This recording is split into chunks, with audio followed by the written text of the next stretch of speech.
Ambulance nurse Melissa Jones and her driver Mike were returning to the hospital after safely delivering elderly patient Mrs. Patterson to her home.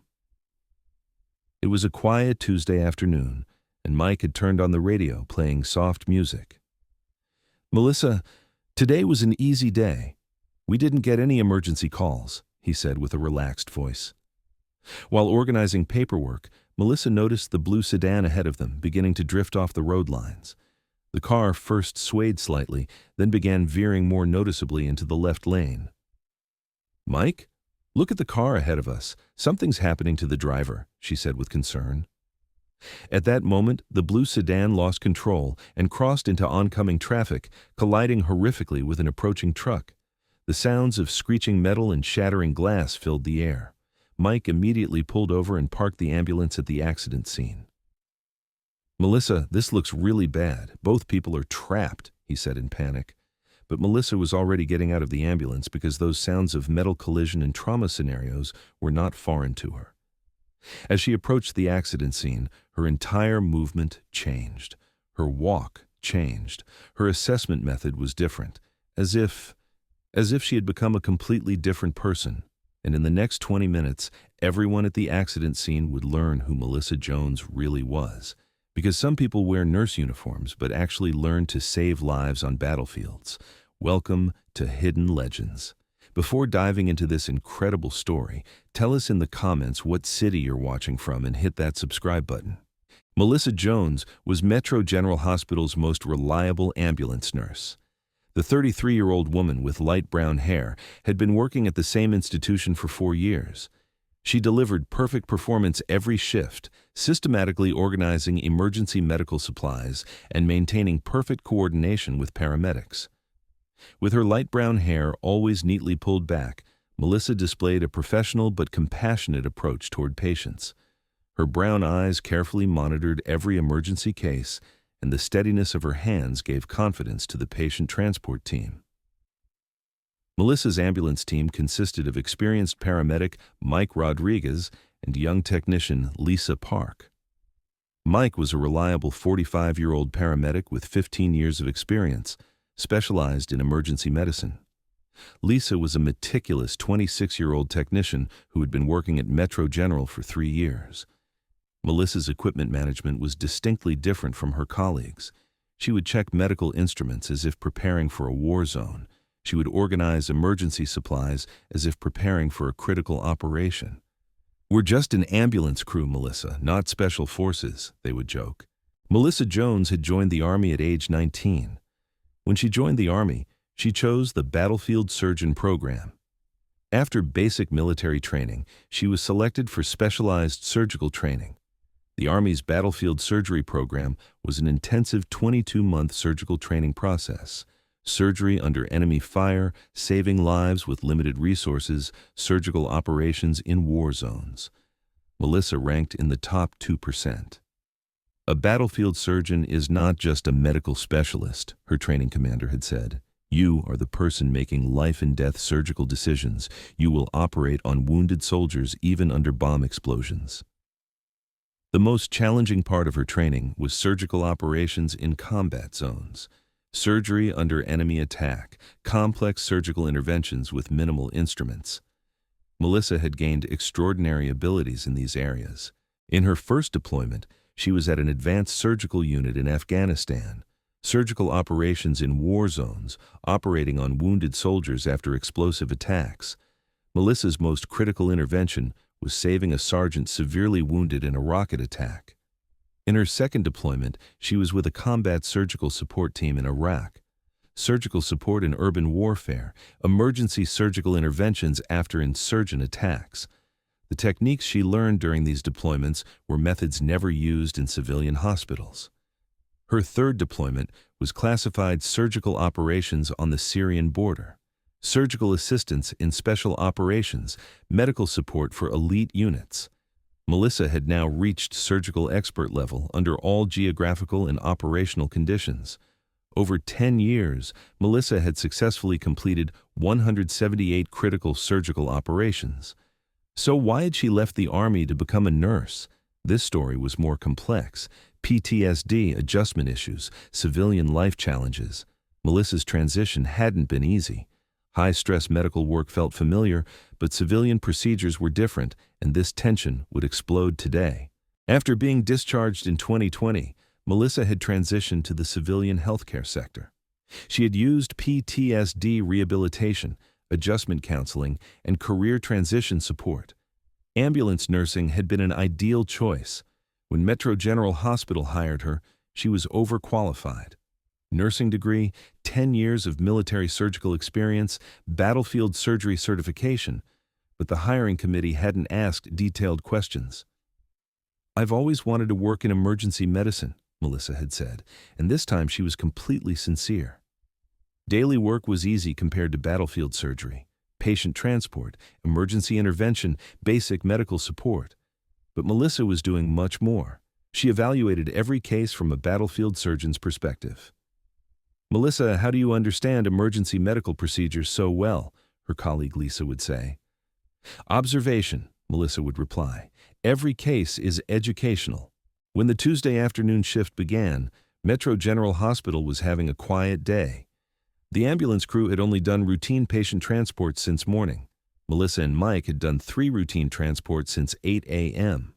Mrs. Patterson's discharge was the last and easiest case. The elderly woman had only stayed in the hospital for observation. On the way back to the hospital, it was past 2:30 p.m. The out-of-control vehicle of 58-year-old Robert Williams would change their lives. Williams had been feeling slight chest pain since morning, but he attributed it to fatigue.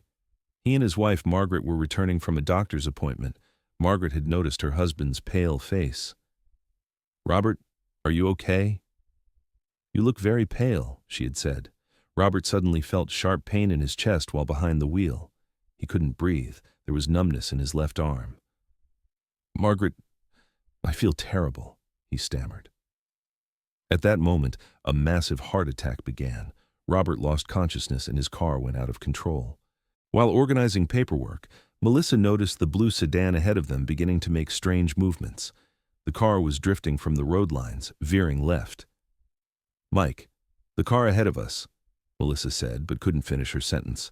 The blue sedan crossed into oncoming traffic and had a horrific collision with an oncoming truck. The mixture of screeching metal, shattering glass, and tire sounds filled the air. Mike immediately braked.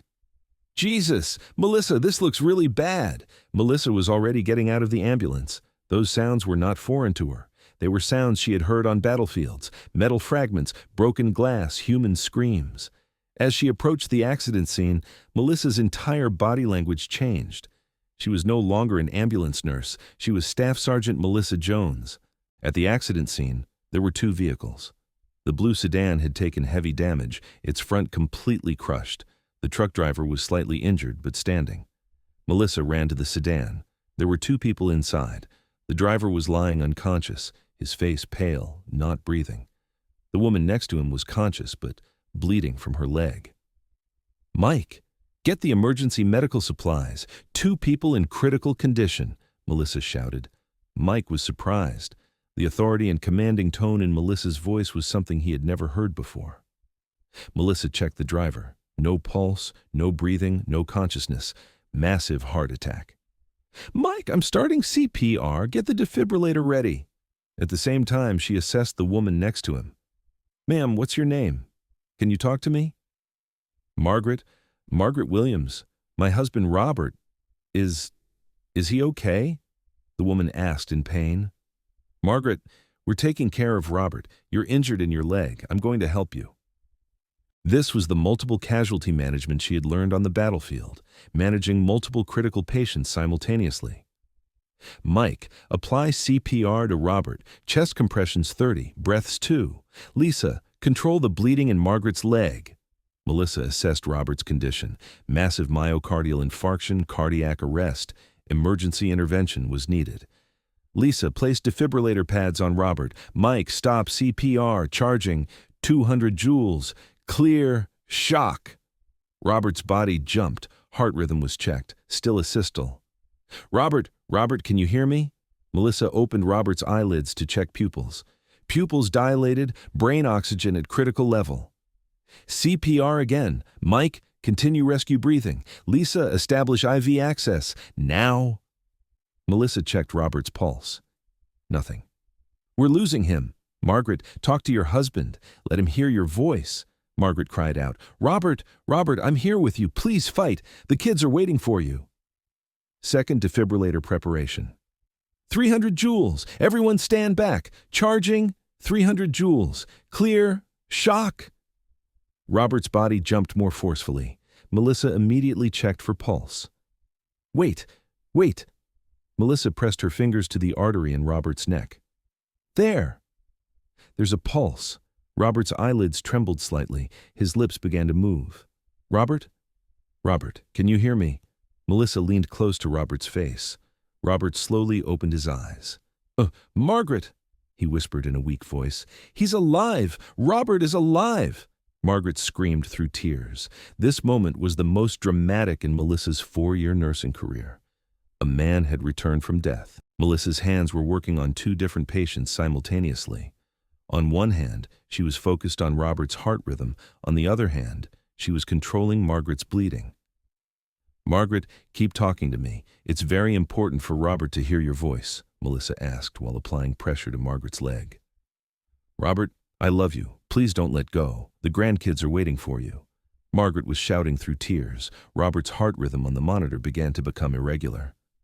Ventricular fibrillation. Need defibrillation again. Mike, stop CPR. Lisa, everyone stand back. Third shock. Charging. 360 joules. Maximum power. Shock. This time, Robert's entire body jumped significantly. Melissa was almost losing hope. Melissa, Mike said worriedly, maybe. No! Melissa shouted sharply. I will not lose this man. Melissa began direct cardiac massage on Robert's chest. She placed her hands right in the center of his chest and began pressing with all her strength. 1, 2, 3. With each press, Robert's chest caved in, then returned to normal. After 30 seconds, Robert suddenly began coughing. His eyes opened and he whispered, Margaret. Robert! Oh God, Robert! Margaret's scream echoed through the air. In a 15-minute life-and-death struggle, Melissa had brought Robert Williams back from death. Mike and Lisa had watched Melissa's performance. This was not the ambulance nurse they knew. Melissa, Mike said, this was incredible. How did you save 2 people at the same time? Melissa hesitated while removing her gloves. It was time to reveal the secret she had kept for 4 years. Mike, my background is a bit different. Lisa looked curiously. Different how? I served 10 years in the U.S. Army as a battlefield surgeon. I have expertise in multiple trauma management. Mike's mouth fell open. You're a military surgeon? Retired battlefield surgeon. Now I'm a nurse. Robert and Margaret were taken into the ambulance. Robert was conscious but weak. Margaret had pain but was in stable condition. Melissa, Margaret said inside the ambulance, you brought Robert back from death. His heart had stopped, hadn't it? Margaret, Robert is a strong fighter. Your voice brought him back. Robert spoke tremblingly. Did I die? Robert, your heart had stopped, but now it's beating strongly. You fought like a hero. Upon arrival at the hospital, the emergency room staff wanted to learn about the situation.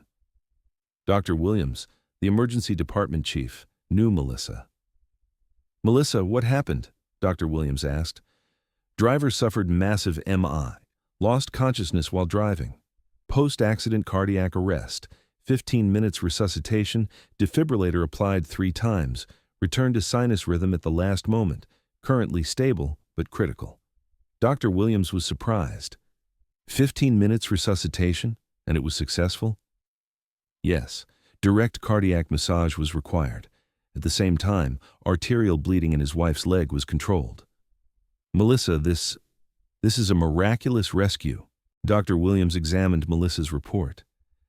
This multiple trauma management is at an incredibly professional level. Where did you learn these techniques? Melissa hesitated. Doctor, I have a military background. What kind of military background? I served 10 years in the U.S. Army as a battlefield surgeon. Dr. Williams looked with amazement. You're a battlefield surgeon? Retired battlefield surgeon. Currently, I'm an ambulance nurse. News of Melissa's story spreading through the hospital didn't take long. Melissa's story surprised all emergency department personnel. The next day, everything had changed at Metro General Hospital. Melissa's story was known by all personnel. Robert Williams and Margaret Williams had completely recovered. Robert had suffered a heart attack, but thanks to timely intervention, there was no permanent damage. "Melissa," Robert said in his hospital room, "the doctor told me. My heart was stopped for 15 minutes. You brought me back from death." "Robert, you never gave up. This is your victory," Melissa said. Margaret's eyes filled with tears. "The doctor said that normally, after 15 minutes of cardiac arrest, the survival chance is 2%. You created a miracle." "Margaret, the real miracle was Robert's fight for life and your love." 6 months later, Melissa still works with the same ambulance crew. Robert and Margaret Williams visit regularly.